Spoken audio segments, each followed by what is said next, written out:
my name is Melinda Rhodes, and I am an LCSW, licensed clinical social worker at SAFY of Nevada. I've been with SAFY for 19 years in this coming July. We are in 7 states, and our corporate office is in Ohio, so we have a good foundation. Our tentacles are all woven throughout the states. We are lucky to have a strong supportive foundation of processes and operations so that we can just go and deliver our services and not have to worry about all of the technical stuff that sometimes gets in the way with new agencies. Caitlin asked me to speak to everyone today because it's Mental Health Awareness Month. So I wanted to talk a little bit about the services that we deliver. We are primarily a treatment foster care agency, meaning that we make sure the children that are in our care who need special attention due to the hard places that they've come from, we make sure that they have emotional and mental health treatment from their foster parents to the SAFY staff who interact with them. Oftentimes the kids that we serve here have problems with concentration, with their behaviors, with emotional regulation. They have trouble with boundaries, anger, aggression. And so we rally around them, recognizing that they're not bad kids. They are acting out what they're feeling inside.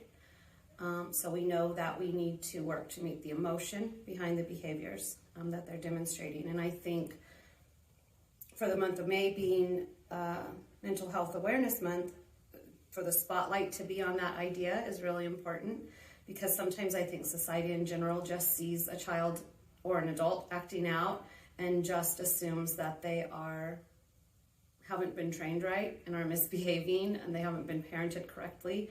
And that allows society to place blame on the child or label them as bad, when actually we know that what is happening is they need to be helped and healed through relationship so that they can regulate those systems in their body that have them acting out. And when they're calm, when they're regulated, when they're safe, when they have consistent caregiving that they can count on and their environment is predictable, when their emotional needs are met, their behaviors are then reduced.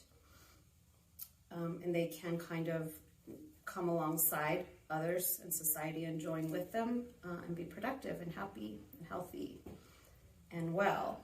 I know that we are talking to the Center for Spiritual Living today, and so I want to say that your role in the community is very important with mental health for children and adults, because we have learned that mental health issues are often healed in the context of a safe relationship.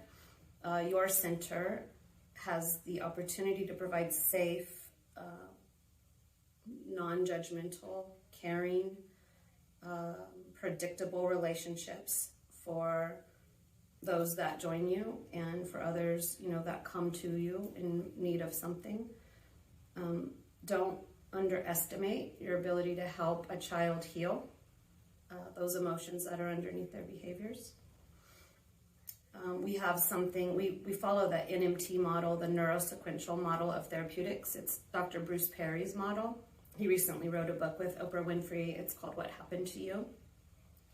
And part of the concept of that model is the therapeutic web. And so what it is teaching us is that people who do suffer with mental health ailments do a lot worse when they don't have connections in the community, when they don't have consistent, predictable domains in their life to go to rely on and to interact with.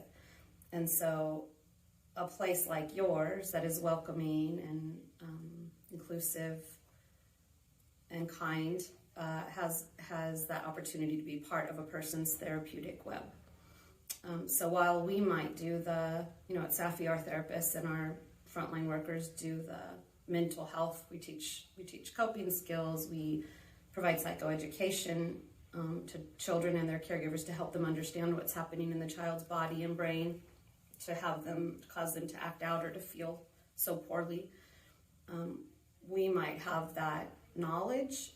It is the relationships within our communities that really make the big difference. And so we kind of help people identify those relationships and build on them.